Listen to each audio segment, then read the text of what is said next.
Rancangan perpres baru soal public rights itu bakal matiin konten kreator. Gimana enggak, Dewan Pers mau minta algoritma setiap kali ada perubahan. Lah, mau main belakang dia. Lah, kita aja mesti ngebaca dulu, memprediksi dulu gitu. Trial error dulu. Kalau nggak up, kita coba lagi. Supaya konten kita sejalan sama algoritma. Ya ini langsung main belakang, minta algoritma lu kayak gimana, biar bisa dijalanin sama media-media besar. Gila memang. Jadi teknisnya tuh mereka tuh minta laporan maksimal 28 hari sebelum pergantian algoritma. Jadi sebelum ada perubahan algoritma, mereka udah tahu duluan. Curang bukan? Jadi secara langsung bahkan yang bakalan FYP terus itu adalah media-media raksasa. Ya karena mereka udah tahu algoritmanya dari 28 hari sebelumnya. Dan juga mereka bakal kontrol berita yang dianggap hoax. How to filtering? Dari konteksnya kah? Atau dari media yang udah kredibel? Artinya hanya yang udah besar-besar aja dong kalau kayak gitu. Dan termasuk channel-channel yang temanya informasi. Konten kreator yang jalur informasi itu udah pasti gulung tikar. Ya gimana enggak, setiap informasi yang ditaro itu harus izin dan ada royaltinya. Kalau sekarang kan cukup ada source dan kredit sumbernya cukup gitu.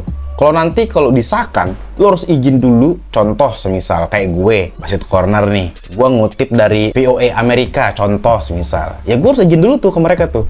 Dan pasti bakal lama dong untuk dapat izinnya ya kan? Kan jadinya kalau udah kayak gini, informasi dan berita itu bakal dikontrol sama satu lembaga doang. Dan menurut Google, kalau Kepres ini jadi disahkan tanpa direvisi, mengakibatkan terbatasnya keberagaman sumber informasi yang biasa diterima sama publik. Dan membuat jurnalisme Indonesia itu gampang disetir. Ya karena sama satu lembaga doang kan? Mana mau pilpres pula? Kalau udah begitu, konten kreator baru tuh bakal susah naik. Apalagi muncul di FYP, pasti bakal jarang banget gitu. Dan begitu pun pemain lama. Kalau nggak relevan ya nggak bakal FYP tuh videonya. Jadi harusnya semua lini ini speak up dengan peraturan baru ini. Karena jadinya orang kalau ngeliat konten lu, ya dari kolom search. Dan itu kan nggak masuk akal. Kayak lu pada awalnya tau Basit Corner kan pasti kan bukan karena lu search dong. Lu nggak tau gua nothing ya kan. Pasti lu tau gua karena video gua pernah FYP di lu. Sehingga sekali dua kali gua FYP dan menurut lu konten gua menarik, and then lu mulai search.